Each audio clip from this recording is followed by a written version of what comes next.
Hello and welcome back, and it's time for another SSD test of the PS5, and this time it is an SSD you guys have been asking for the past couple of weeks. At the very least, it is the ADATA XPG GAMMIX S70 or GAMMIX, depending on how you want to pronounce it.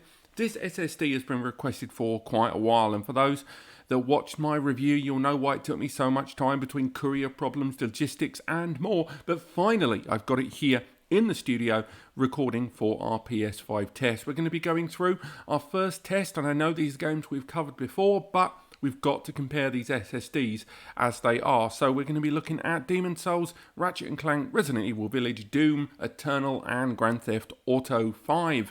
Soon afterwards, we will be looking into those follow-up games of Borderlands, Star Wars, Rays of Light, Subnautica and Oddworld. And finally, in another video coming soon, Rocket League, No Man's Sky, Spider-Man and more. But for now, first thing we really want to know is this SSD, how well it's going to be benchmarked by the PlayStation. Before we go any further, for those that aren't aware, sorry I'm a little close to the mic there, if we switch to the browser, we can see here that the specifications of this drive are pretty darn impressive. Like straight away, if we go to the specifications there, and again, we have been sure to update the driver on this SSD to the latest version, you can see that the sequential read there of 7400 is genuinely impressive. And although this is the 1 TB model, which is only a stage lower in terms of some of the IOPS, the sequential read is still rated at 7400 megabytes per second on the 1 TB, although the write is a little lower. Now, this SSD takes advantage of the InnoGrit controller, the IG5236, and this is InnoGrit's very first PCIe4 controller, and it's only available on a small handful of SSDs. And for those that have been following my other coverage, you'll know that this has done remarkably well versus the Phison E18 controller found in a number of other SSDs. I know this is needlessly technical, but it is mentioned for a reason, because this SSD right now is one of the few SSDs that can genuinely challenge and in some ways surpass that of my current recommended PS5 SSD, the Seagate Firecuda 530. And this SSD arrives at an even better price than that, and there should be a link in the description to either the review or some of our PS5 updated stuff on this SSD. But for now, let's format this SSD and get a benchmark from the console itself. Again, all the games are on the internal SSD, and we will be moving those over to the GAMMIX or GAMMIX SSD. I will also take a moment to highlight that this SSD does feature an onboard heatsink. So the onboard heatsink of this SSD means that you can't actually put on the full cover. It's too tall at 15 millimeters in height, which is I believe 2.5 millimeters too tall for the PS5 base. So we are using it without the plate slot on top, but we do have the PlayStation covers on. But whether that makes a difference, we will be doing temperature testing down the line. But for now, it has been rated at 6,235. I'll be honest, that is a pinch less than I thought we would see from this SSD. I kind of assumed we'd see a better benchmark. I could restart the PlayStation again and get a retest, but I'm not going to because I didn't do it for the other SSDs. But for now, let's go ahead and move into the building of the PlayStation 5. As you know, rebuilding's done. And now we can go into the PlayStation 5 user interface there. And from here, we can start moving our games over for today's testing over to the GAMMIX or GAMMIX. I'm going to stop saying that, SSD. So if we go into the settings menu there and scroll on down to the storage, and we can see there is the XPG drive there, the S70. It's the 1 TB model as mentioned, and none of the games are on this. The first thing we want to do is move these games over. So again, we are looking at similar games to the ones we've done previously. So if we go into moving games and apps, we're going to go ahead and move over all of this big old pile of data here. So again, we're going with Grand Theft Auto 4, Doom Eternal, Resident Evil, Ratchet Clank and Demon's Souls. We aren't going for the PS3 version, but do you know what? Let's move it over anyway, just to remove any doubt in anyone's mind. And we're going to move this data over nice and quick. And again, all of that should be nice and straightforward, just those games getting moved over. And of course, these are the games that we're going to be testing. We don't want Borderlands We're going to move this data over now, and again, these are the 5 games for our testing. Let's kick that data over. So if this is your first time watching one of my PS5 test videos, of which, let's face it, there are bloody loads by now, what you're witnessing now is the data being moved from the internal SSD to the M.2 SSD inside that ADATA S70.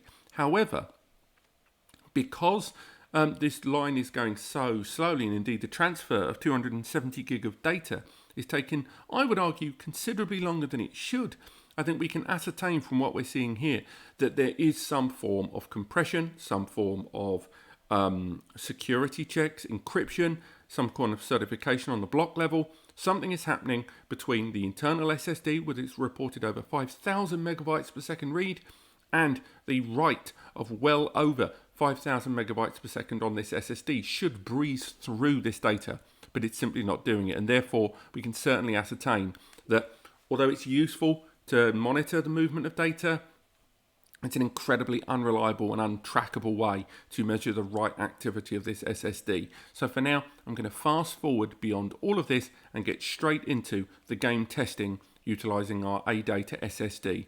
Let's fast forward. Okay, so the games have transferred over, and if we make our way into, for example, one game here, Doom Eternal, we can see on the bottom right of the screen there, M.2 SSD storage. And indeed, if we go into the settings menu, go into the storage menu, go into the M.2 SSD menu, and there is the GAMMIX S70 with the games on board that we're going to be testing today. So without further ado, let's get into our games. So the first game we're going to be bench testing today is, of course, Demon's Souls. So we've got that disc already in the machine. So we can go ahead and make our way into it. We're not measuring this game on the time it takes to load from the title screen. This game has already got a bunch of publisher logo stuff, plus it has internet connectivity with the main server from Software's Demon's Souls software server, so consequently it's just not possible to measure this game constructively in terms of its load from the main menu there. It just makes a lot more sense to load the game directly from the save there on the title screen. I also think it's worth highlighting that a number of the games we're utilising today do arrive on disk. However, the total disk data has already been moved onto the console and therefore onto the SSD already, and the disk is only being utilized to register that the disk has, that the game is legit and owned, rather than to actually read from the game. So the disk does not constitute any kind of difficulty, and as you can tell, when we turn on the games, there's a spin of the disk as a verification takes place, and then the disk stops rotating for the rest of the time. So for now, let's go ahead and continue, and we're going to be playing offline. So from here, we're going to be measuring how it compares against the internal SSD in 3, 2, 1.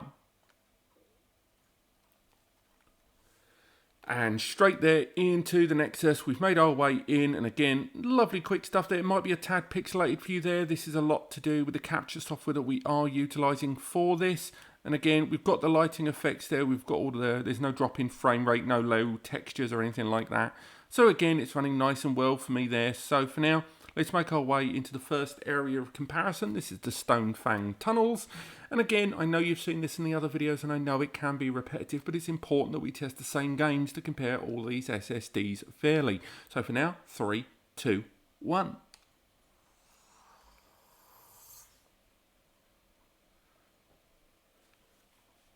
We're making our way in. And yep, that felt about the same. If there is a difference to the internal PS5 SSD, it must be so small as if to make no difference. Again, we've got the world, it's all been loaded in, the lighting effects, the sound, we've got all of the kind of assets all around us here. And, I've still not been dicked by one of those boulders yet, which is always good to hear. We can make our way outside with the lighting effects there and try not to run off the edge. But again, it's all kind of in the surrounding area. It'd be quite nice if someone like Boundary Break could maybe break into some of the background one day, if they can open up this game a little bit. But nonetheless, let's go ahead and carry on. The assets are all kind of loaded in. Everything's what I would expect. Let's make our way back to the fire. And from here, we can make our way back to the Nexus. And then onto another area of the game to measure the loading fairly. So let's carry on all the way through. Making our way down. And again, we're making our way back to the Nexus. We're not going to measure this transition back to the Nexus. We're only going to be counting as far as the game loads the individual art stones from the Nexus. So don't worry, this bit here doesn't count. And for now, we're going to make our way to this archstone and make our way to the Gates of Boletaria. First area of the game. Let's go in 3, 2, 1. Making our way in. This loads a little quicker, hopefully. Yes, it does. And from there, nice and quick, we've got the surrounding area. It's all loaded in. You know, all of this stuff around here. Most of this in front of us we can reach later in the game. We can't reach the area behind us. But for now, let's carry on. For some reason, I, the lunatic, have decided to put my sword away. But, you know, I'm going to commit. I'm going to commit to this now. So again, we can run along, make our way up. And into this area where typically you would find that first boss of the game as the light adjusts. And yeah, all pretty fair and well. So for now, let's carry on. While this guy totally annoys me. And as you can see, the sky goes a little bit grey there. And as we move back into this area, we're able to just kind of get that, make sure those assets all remain on screen. But I think for now, that's running pretty well for me. We've done the 2 area loads and the whole game load. So for now, let's move on to our next game, which is, of course, Ratchet Clank Rifts Apart.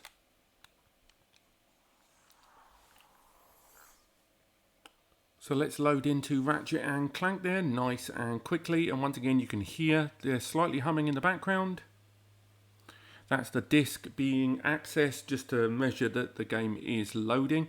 And it's not loading from the disc, the game is loading and it's just double checking that it's got the ability to load the game, thanks to actually owning the disc. So that's going to spin down in just a moment. We're measuring this game in 2 separate save spots as we've always done before, and this is going to be right at the start of the game and then at that heavy transition scene. So for now, right after the initial cutscene, let's go ahead and compare this now in 3, 2, 1.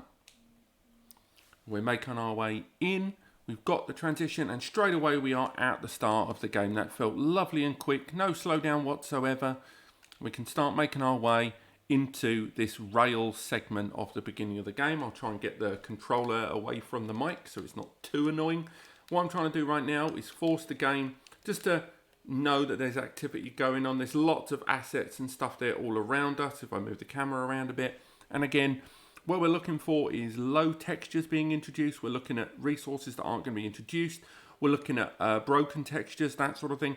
Or when low and medium and high resolution textures as we move through the area get introduced to see if the game has difficulty loading those in.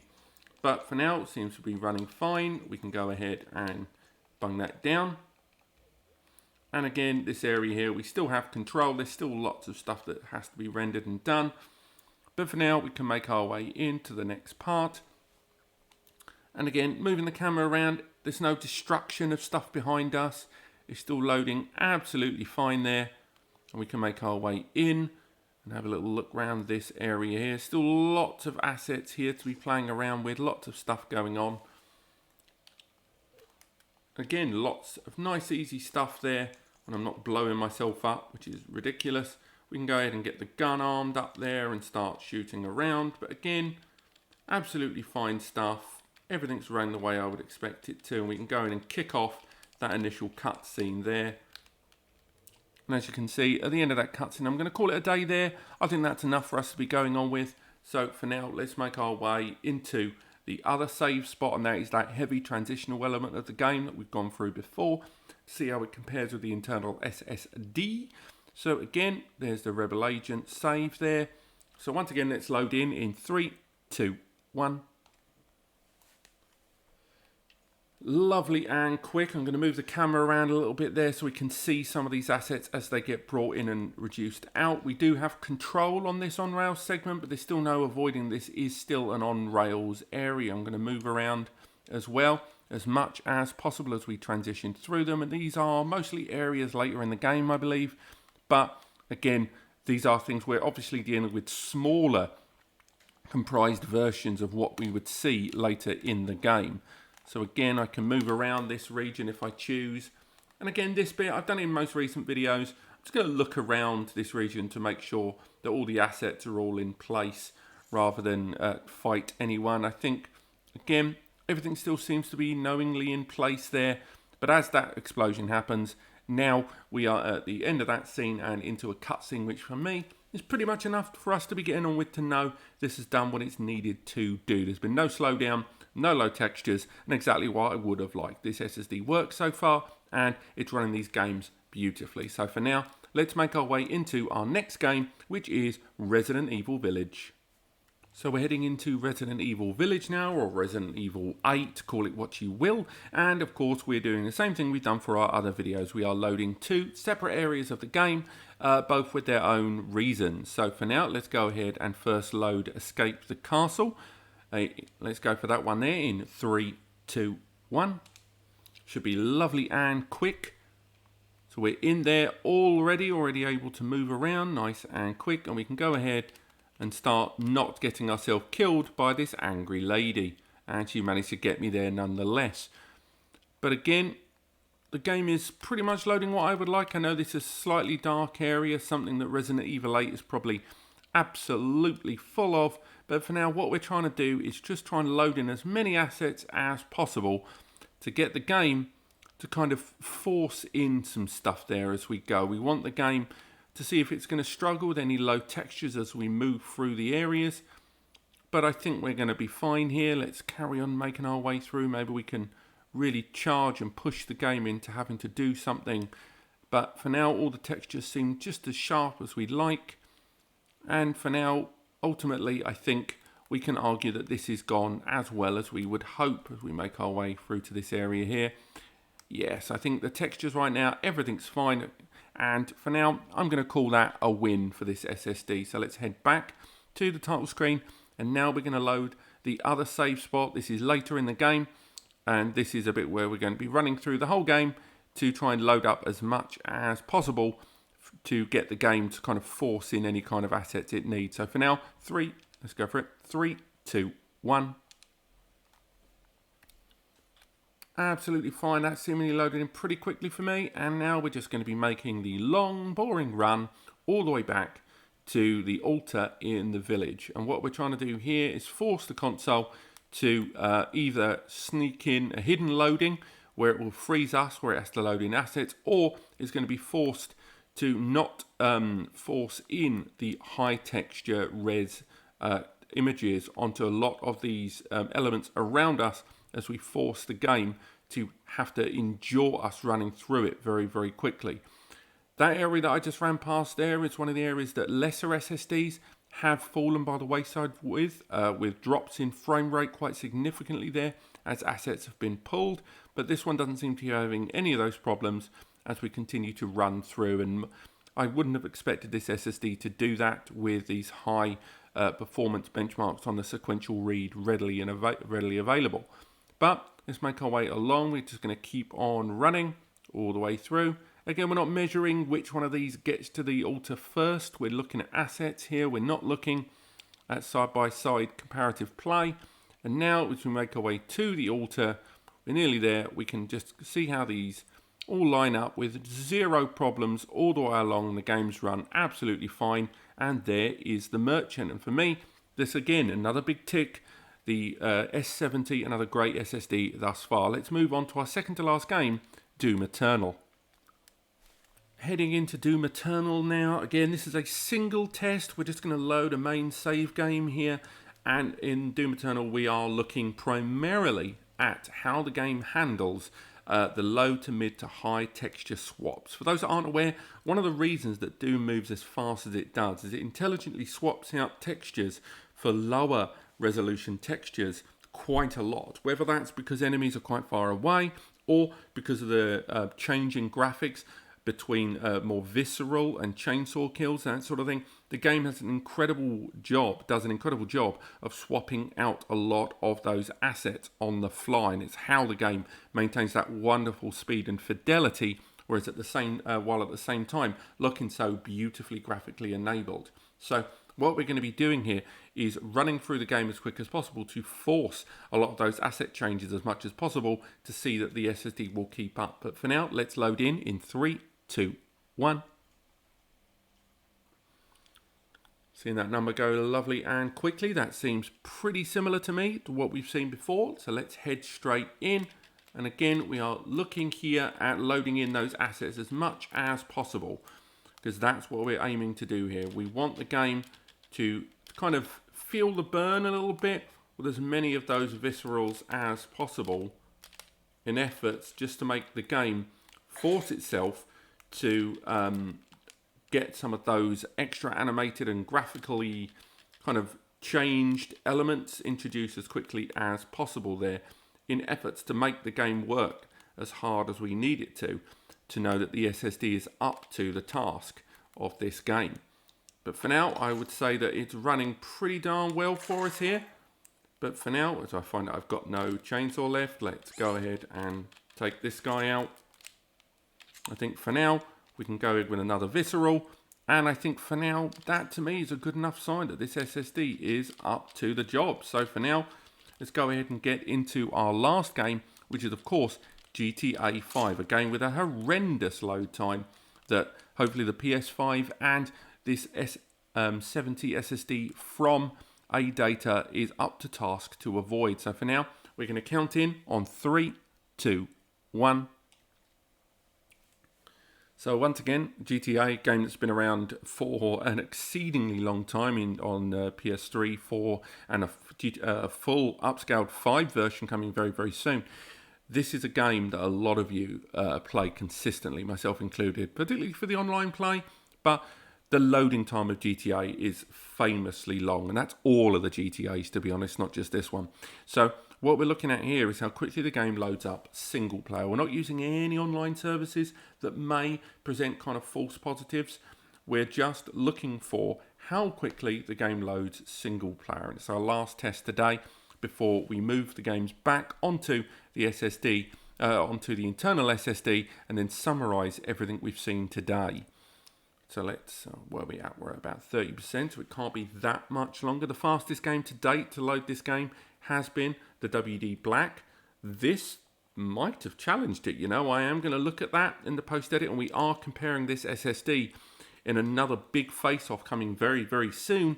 But for now, I was quite pleased with the way that came out. And for now, what we're going to do is try and force this game to load in a big pile of assets. So again, what I'm going to do is play this game with the difficult to manage cinema camera, but mainly so we can double check that there isn't any kind of asset gouging or low textures being introduced. And also this forces the game to have to contend with a lot of kind of draw distance related matters there. You know, when I'm not dicking the back of a car there. And let's face it, I'm playing this game with a half-second delay on the recording, and I'm using the worst camera in the world for driving. But nonetheless, I think for now, I would argue that look at that draw distance. The game isn't having difficulty bringing in a lot of those assets there. And arguably what we have here is a nice gameplay experience being somewhat ruined by a man who clearly can't drive. But again, all the assets there. Look at the draw distance on that shot just there. We've got everything we need to see. And I think for now, we can go and look at the range on that shot just then. But for now, let's make our way out of GTA 5 and start moving these games back and summarize everything we've seen today. Into it there. Move into the storage system. Go in, get the games, and move all of these games back onto that internal SSD. Because right now, I've seen nothing really on this SSD that would suggest this SSD is, you know, inferior to most SSDs. And again, we're going to have to wait until we've done our full testing to see how it compares against the Firecuda. But for now, everything so far has indicated that this is still very much the score to beat when it comes to SSDs that are more affordable. The Firecuda still has the endurance, but this SSD at a lower price tag really does challenge the Firecuda in a number of key ways. Now, the one thing I would say about the ADATA GAMMIX S70 so far that put me off slightly was the fact that the PlayStation 5's own benchmark tool measured the SSD at 6,200 megs. Now, we've seen a lot of top-tier PCIe Gen 4 SSDs in our tests that have surpassed 6,500. You know, more than 1,000 higher than the recommended minimum of 5,500 megabytes per second read there at sequential. So I am going to be interested in retesting that. I'll do that in my own time because I think it's not fair to run multiple benchmark PS5 tests on this drive versus a single one for the rest of the others. But in a big face-off coming soon, we'll hopefully touch on that a great deal more to see if that was a one-off or something we should investigate a little bit more. But for now, I think if you are looking at an SSD for your PS5 and you've got the beta code and you don't want to wait until the full software release, this SSD clearly works and clearly does everything we need it to do.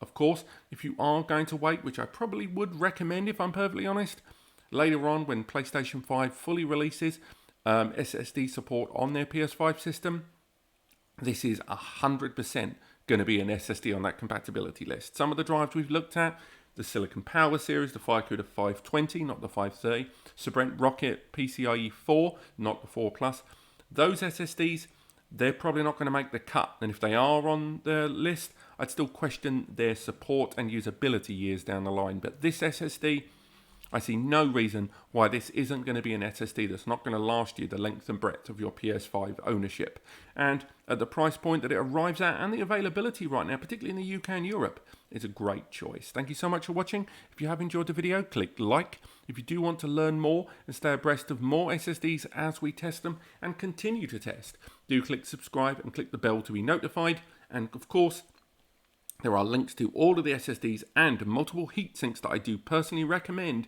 for use in PS5 systems. Don't use an SSD without a heatsink, linked in the description. But do bear in mind, you're not going to need one if you go for this ADATA SSD because it has a very, very good heatsink already pre-attached. And do watch my full review of this SSD I've released already. Thank you so much for watching, and I'll see you next time.